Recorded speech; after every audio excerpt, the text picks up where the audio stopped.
Hello, welcome to my channel লঙ্কার ছোট্ট রান্নাঘর।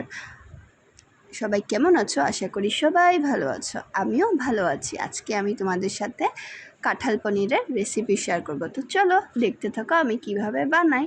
তো ফার্স্টে তার জন্য আমি কাঁঠালগুলো কেটে ধুয়ে নিয়েছি, তারপর আলু আর পনির আমি কেটে নিয়েছি। এখন আমি কাঁঠালটাকে নুন দিয়ে হলুদ দিয়ে অল্প বয়েল করে নেব।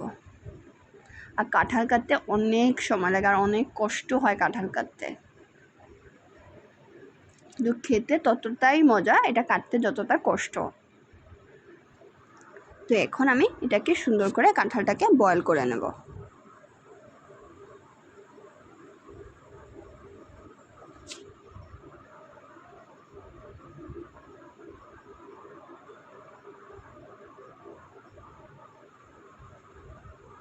আমার কাঁঠালটা বয়েল করা হয়ে গেছে।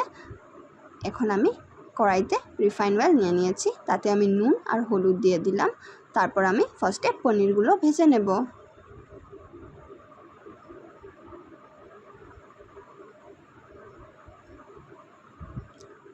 আর স্টিমটা লো রাখবো গ্যাসের। পনিরটা ভেজে আমি উষ্ণ গরম জলে এটাকে তুলে নেব, তাহলে কি হয়, এটা সফট থাকে পনিরটা। তারপর আমি সেই তেলেই আলু দিয়ে দিলাম। এখন আমি আলুটাও ভেজে নেব।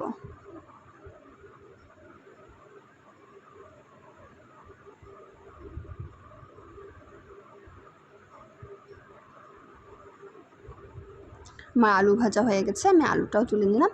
এখন আমি আবার অল্প তেল দিয়ে কাঁঠালটাও ভেজে নেব। বেশি ভাজা ভাজা করব না, হালকা ভাজা হলেই আমি কাঁঠালটাও তুলে নেব একটা। তারপর আমি অন্য কড়াই একটাতে সর্ষের তেল দিয়ে কালো জিরে, মৌরি, শুকনো লঙ্কা, তেজপাতা ফোড়ন দিয়ে দিলাম আর সামান্য চিনি। তারপর আমি মশলাতে দিয়েছি জিরা বাটা, মরিচ বাটা, টমেটো বাটা, আদা বাটা। মশলাটা দিয়ে আমি সুন্দর করে এটাকে এখন কষিয়ে নেব। তারপর নুন আর হলুদ। এখন আমি অল্প মশলাটা কষানোর পর তারপর আমি কাঁঠালগুলো দিয়ে দিলাম। কাঁঠালের সঙ্গে মশলাটা কিছু সময় কষানোর পর আমি আলুগুলোও দিয়ে দেব।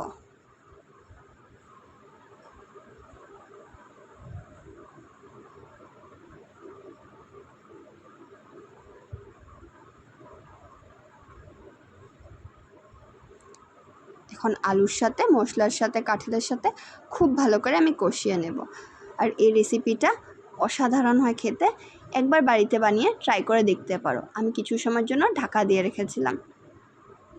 তারপর আমি কাজু, পোস্ত, চারমগজ বাটা করে নিয়েছি, ওই বাটাটাই দিয়ে দিলাম।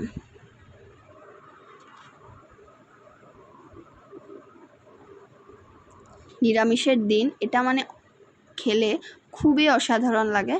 তো একবার বাড়িতে বানিয়ে ট্রাই করে আমার রেসিপির নিচে কমেন্ট করে জানিও কেমন লাগলো তোমাদের। তারপর আমি জল দিয়ে দিয়েছি, এখন এটা বয়েল হবে।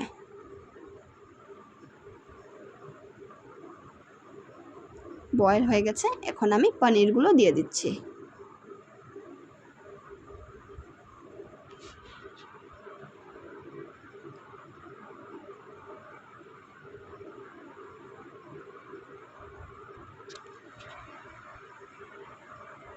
আমি পনির দিয়ে বেশিক্ষণ বয়েল করিনি। তারপর আমি এলাচ গুঁড়ো আর আমি একটা বাড়িতে ভাজা মশলা করে রাখি, সেই গুঁড়োটা দিয়ে দিয়েছি, আর লাস্টে ঘি।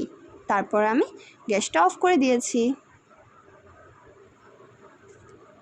আমার কাঁঠাল পনির রেসিপি রেডি। এখন আমি একটা মাটির বাটিতে সার্ভ করে নিচ্ছি।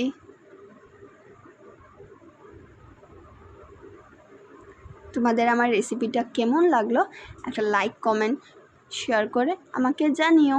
আর যারা নতুন দেখছো প্লিজ আমার চ্যানেলটাকে সাবস্ক্রাইব করে আমার পাশে থেকো। আর যারা কমেন্ট করো আমি তাদের কমেন্ট ধরে তাদের পরিবারে পৌঁছে কমেন্ট আর ভালোবাসা দিয়ে আসি।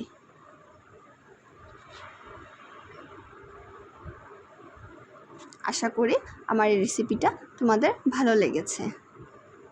আর ধন্যবাদ আমার পুরো ভিডিওটা দেখার জন্য আর আমার পাশে থাকার জন্য।